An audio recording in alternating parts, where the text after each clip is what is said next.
J'avais envie de vous parler de la langue aujourd'hui, mais pas une approche préparée ou une étude ou quoi que ce soit, c'est juste vraiment une livraison de mon ressenti par rapport à la langue bretonne, par rapport au breton. Étant donné que je suis moi-même breton, ça vous le savez, vous en doutez je pense. Je suis un peu épuisé parce que je libère la place à la fontaine. En fait, depuis la tempête du 2 novembre dernier, il y a des arbres qui sont tombés sur le chemin. Je pourrais pas tous les enlever, mais parce qu'il y a des raccourcis pour venir à la fontaine. Mais en tout cas, il y avait des grosses branches qui entravaient vraiment le passage, qui entravaient même, je pense, le recueillement. On pouvait juste pas se positionner devant la fontaine, pratiquement. J'en profite d'être de sortie pour prendre ma caméra et faire cette vidéo en même temps. Et du coup, je suis un peu essoufflé, donc pardonnez-moi si le rythme de débit n'est pas très, n'est pas très fluide.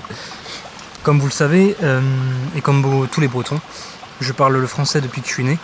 J'ai appris en français à parler, j'ai appris à penser en français, à exprimer mes ressentis en français, à écrire, à même faire de la poésie, faire des rimes, enfin.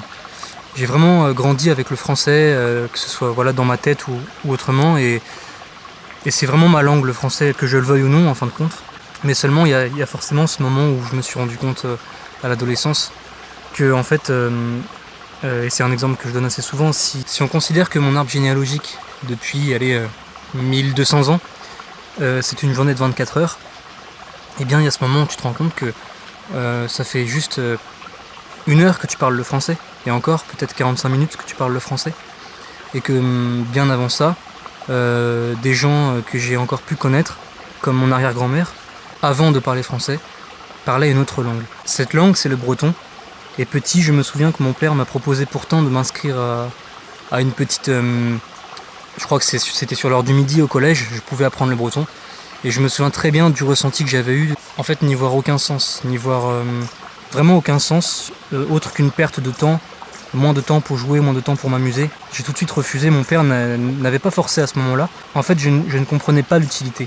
Mon père, je crois, avait tenté de me l'expliquer, mais je me souviens pas avoir été plus ou moins bousculé par ça. En fait, c'est que très tard, justement, que tu découvres que le breton est la langue maternelle de ta grand-mère, de ton arrière-grand-mère, et en fait ne l'est plus juste depuis la génération d'avant toi, c'est-à-dire tes parents. Au début, soit tu découvres ça et tu te dis bon bah c'est comme ça, c'est la vie, c'est le cours des choses, c'est le cours de l'évolution du monde. Il y a des langues qui disparaissent, il y a des langues qui se gardent, et voilà, il y a des langues qui ont disparu. Si celle de tes ancêtres a disparu et disparaît, c'est le cours des choses. Bon, le problème à ce moment-là, c'est que je me suis aussi rendu compte que le breton me touchait. Au départ, ne m'avait pas touché parce que ça ne m'intéressait pas. Finalement, je ne l'avais pas lié à moi-même, à mon individualité. Et donc c'était pourquoi j'aurais été intéressé par le breton, pourquoi je ne suis pas intéressé par le sumérien, pourquoi je ne suis pas intéressé par le coréen. Et en fin de compte, c'est vraiment à partir du moment où je me rends compte que c'est la langue de mes ancêtres que mon individualité, mon identité personnelle change d'avis vis-à-vis de cette langue, qui est ma langue.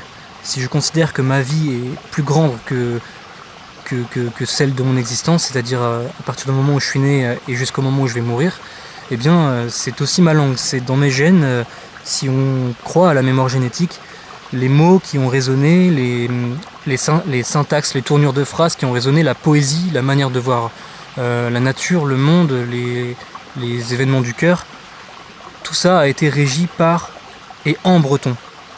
Et c'est très récemment que j'apprends à le faire en français, entre autres, si on considère encore une fois, voilà. Et peut-être que je ferai une vidéo plus longue et plus détaillée sur ce phénomène, mais c'est vrai que là j'ai envie d'aller un peu à l'essentiel. Ce que je voulais en fait surtout décrire, c'est que c'est mon ressenti actuel par rapport au breton, puisque du coup mon rapport à cette langue a évolué. Et bon, il y a ce moment aussi où tu découvres l'histoire du breton, de la langue bretonne, et c'est aussi l'histoire de tes ancêtres. Pour les gens qui ne savent pas, je vais essayer de faire assez rapidement. Le breton, dans son identité personnelle, dans sa construction, dans son esprit, a été humilié au 19e, peut-être à partir du 19e, mais en fait surtout dans la première moitié du 20e siècle, et notamment dans l'entre-deux-guerres, via l'école de la République française, via l'école. C'est-à-dire que certains de mes anciens, se sont vus être humiliés en classe, c'est-à-dire punis pour parler en breton. Je pense que la majorité des gens qui suivent cette chaîne sont au courant, mais voilà, c'est quand même important de le dire. Des fois, je prends trop pour acquis des choses que je sais, mais qui en fin de compte ne sont pas sues par une grande partie de la population. Et je suis pas historien, mais je raconte juste ce que moi on m'a raconté et ce que je sais qui est réel dans l'expérience de certains individus en Bretagne. Peut-être que vous ne l'avez pas vécu, peut-être que vos parents n'ont pas vécu. Certes, c'est quand même une réalité. Et si vous êtes intéressé par ça, je vous invite à faire des recherches sur la langue bretonne, sur la façon dont elle a été combattue et dont on s'est servi de la langue pour faire des Bretons des arriérés et pour les faire avoir honte d'eux-mêmes, si on veut. J'ai une anecdote à ce propos, enfin c'est moi qui le lis à ce propos de la honte, mais je sais que la personne concernée ne le pense pas et ne le dira pas. En tout cas, moi c'est comme ça que je le ressens, c'est une anecdote qui est liée à ma grand-mère, c'est-à-dire que quand j'ai commencé à m'intéresser au breton, j'ai commencé d'abord par le vocabulaire. Je sais pas pourquoi, c'est le vocabulaire qui m'intéressait en premier. Peut-être que c'est le moins compliqué, je sais pas. Mais moi j'aime beaucoup les mots. J'aime la graphie des mots, la graphie des lettres, comment des lettres côte à côte harmonisent cette petite entité qui est un mot. Et en breton, j'ai toujours été enchanté par cette diversité de graphie, d'explosion de lettres, enfin. Je sais pas comment l'expliquer, mais je vous donnerai peut-être des exemples de mots qui m'enchantent quand je les vois ou quand je les lis. En tout cas, je me posais beaucoup de questions sur la prononciation. Très vite, j'ai essayé de les écrire, de les retenir, mais il y a toujours cette question de la prononciation, puisque c'est facile de prononcer des mots d'une langue qu'on ne connaît pas, avec notre vision des lettres et de la prononciation française. Mais la réalité n'est pas toujours le cas. En tout cas, si on apprend n'importe quelle langue, on se rend compte qu'il y a des lettres qui ne se prononcent pas de la même manière. On apprend même que d'autres lettres apparaissent et qui n'existent pas dans notre alphabet. Et pour le breton, il y a quand même une particularité et des particularités sonores qu'on ne retrouve pas en français, des sons qu'on ne sait pas quand on parle en français. Et ça, j'ai mis très tard avant qu'on me le dise, qu'on me l'apprenne, enfin avant que ce soit clair pour moi, jusqu'au moment où voilà, je me suis vraiment demandé comment on prononçait tel mot, Et un jour, j'ai demandé donc à ma grand-mère, tiens, comment on dit ce mot, comment on prononce ce mot. La chose qu'elle m'a répondu, c'est qu'elle ne savait pas. Elle m'a répondu ça d'une manière, c'était pas d'une manière à me repousser, mais c'était d'une manière, c'était pas quelque chose qui l'enchantait d'avoir à trouver, d'avoir à répondre à ma question. J'ai l'impression que ça l'agaçait un petit peu, ça l'ennuyait même. Elle m'a répondu qu'elle savait pas en fait. Oh, je sais pas, ça fait longtemps que je l'ai désappris d'une certaine manière. C'était sa seule langue jusqu'à ses 6 ans. Après, elle a appris le français. Mais voilà, ma grand-mère dit que le breton est sa langue de naissance, mais qu'elle ne le sait plus le parler. Et donc, à ce moment-là, elle me dit qu'elle peut rien faire pour m'aider, elle ne sait pas, et donc ça sert à rien, en gros, que je pose mes questions. Et je me souviens très bien avoir essayé, quand bien même, dans un élan de dernier espoir, de prononcer ce mot, mais d'une maladresse. C'est-à-dire que j'ai pris sur moi pour le prononcer, sachant que je le faisais mal. Et à ce moment-là, ma grand-mère m'a repris. Elle m'a repris en me prononçant le mot tel que elle, profondément, que ça ressurgissait, tel que elle le savait. Et en fait, je me suis rendu compte de plusieurs choses à ce moment-là. C'est que déjà, je m'étais trompé sur la prononciation. C'est que ma grand-mère savait, en fin de compte, elle savait un peu au fond d'elle, mais que c'était peut-être un trop grand effort pour elle de m'aider. Il y a aussi le fait probablement qu'elle ne comprend pas pourquoi ça m'intéresse, donc elle ne comprend pas non plus pourquoi elle m'aiderait à trouver en fait ces mots, à rechercher cette langue, parce qu'elle ne comprend profondément pas à quoi ça sert. Et donc quatrième chose, c'est aussi que j'assistais peut-être là à quelque chose d'intériorisé et de très profond. Peut-être pas. Et puis ma grand-mère me dit que ce n'est pas le cas.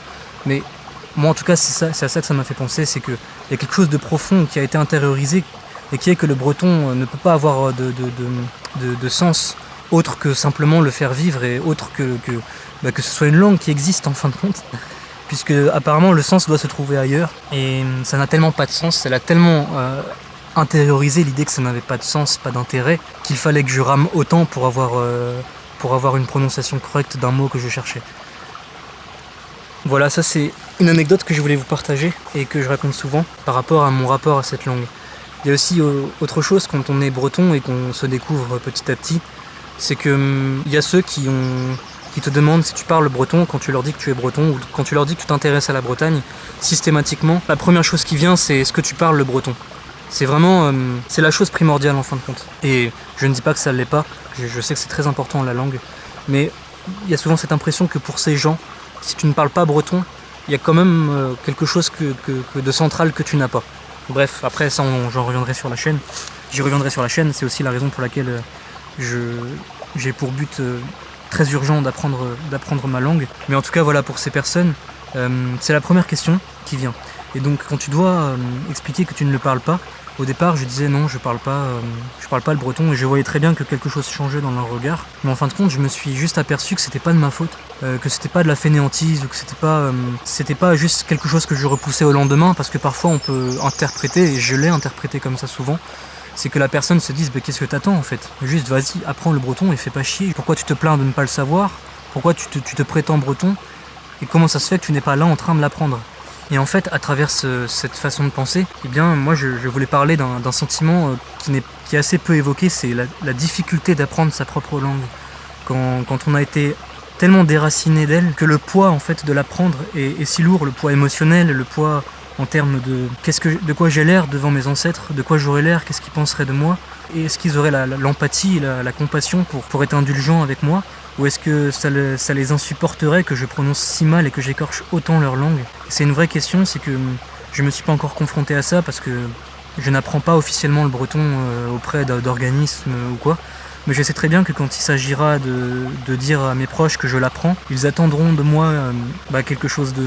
Je sais pas, quelque chose de... Bon bah tiens, si tu l'apprends, alors tu es capable de le parler correctement. Et j'ai assez peur du jour où je vais probablement avoir à me confronter à quelqu'un qui est bretonnant de naissance, un ancien, une ancienne, et ce moment où je vais mal prononcer la langue.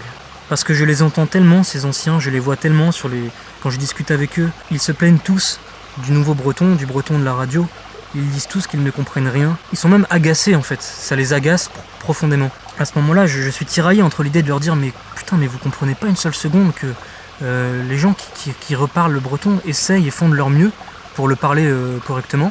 Et vous, tout ce que vous trouvez à faire, c'est d'enterrer encore plus l'espoir que le breton renaisse. Peu importe la forme, vous ne voulez pas que le breton,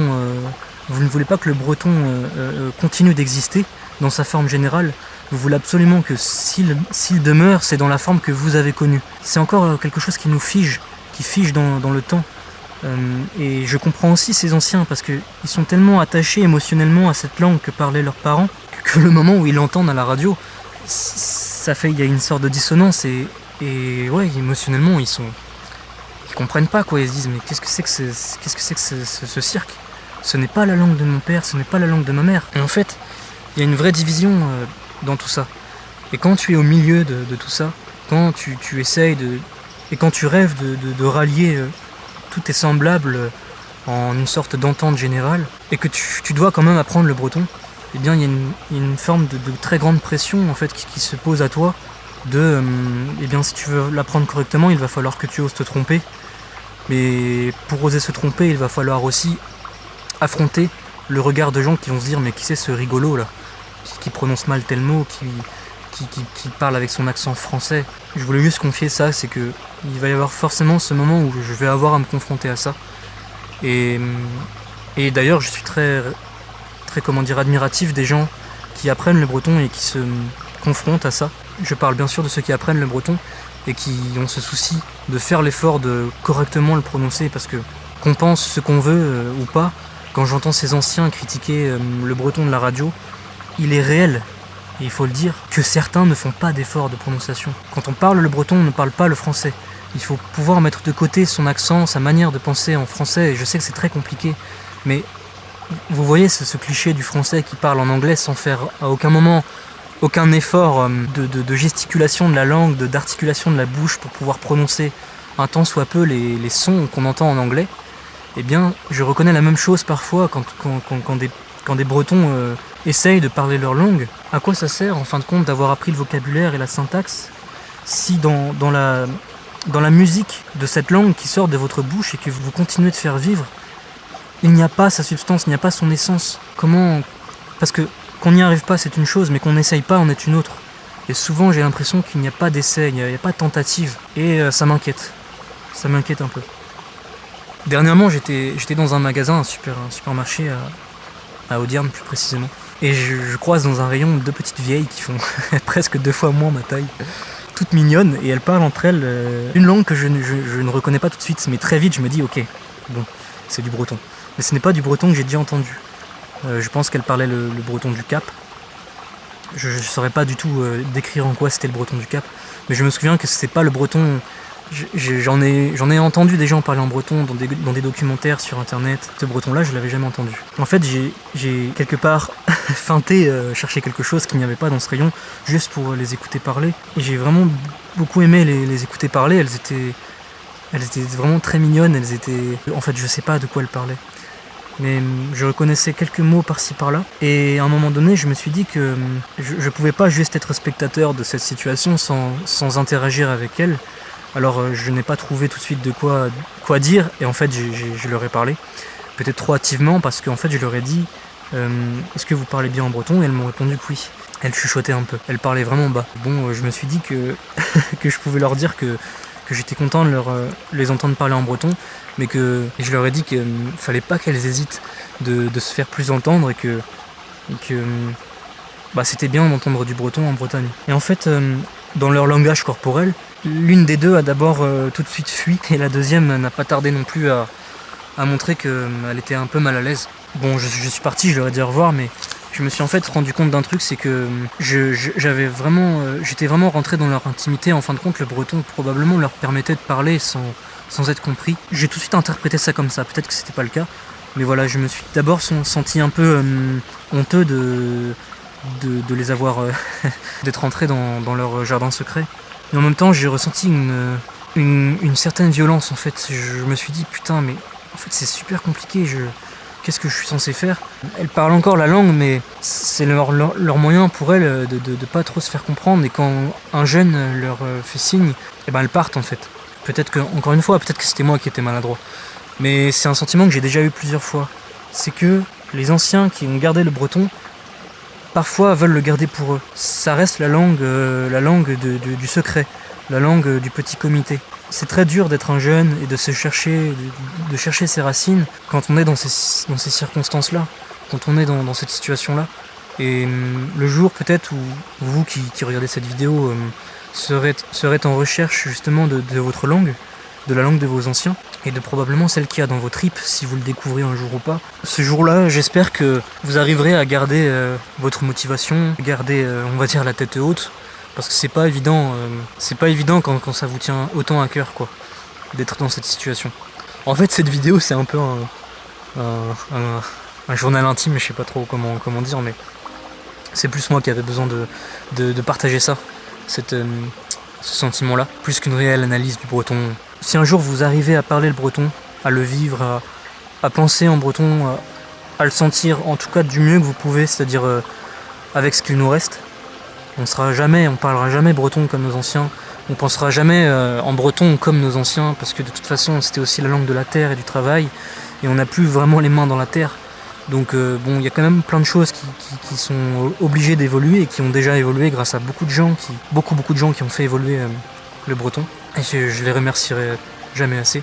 Mais si vous le parlez, n'hésitez vraiment pas à le montrer, à écrire des poèmes, à écrire des chansons, titrer tout ce que vous pouvez en breton, à parler aux gens du breton, à sortir quelques mots en breton quand vous êtes devant une situation, devant une scène, de faire vivre cette langue, de lui donner sa chance, et de montrer au monde qu'elle existe, qu'elle fait partie des choses qui existent. C'est un discours qu'on a peut-être déjà entendu, mais voilà, moi je rêve pas mal de ça quand j'apprendrai la langue. Je crois que j'ai l'impression que je ferai plein de choses avec. Ce serait comme une sorte de trésor. Je serais très content de le partager, et ouais, que ça fasse partie de moi, quoi. J'espère que cette vidéo vous aura pas trop ennuyé. En tout cas, l'ambiance est super bonne ici. Je vais finir de scier ces branches d'arbres une bonne fois pour toutes. Et bientôt il s'agira d'apprendre la langue. J'ai très hâte à ça. Et puis de toute façon, ce sera un peu toute la vie que je l'apprendrai. Peut-être même. Et en vrai, je le sais, j'ai déjà commencé à l'apprendre. En fait, voilà, c'est un grand cheminement, une grande quête, comme beaucoup de choses qui constituent notre identité. Parce qu'on est tous déracinés un petit peu ici. C'est pas facile de renouer avec tous ces liens-là. Mais c'est possible, en tout cas en Bretagne. On a encore beaucoup de matière. Et ce serait vraiment dommage de laisser filer ces futures décennies sans essayer de refaire des nœuds de refaire des nœuds entre les différentes ficelles quoi.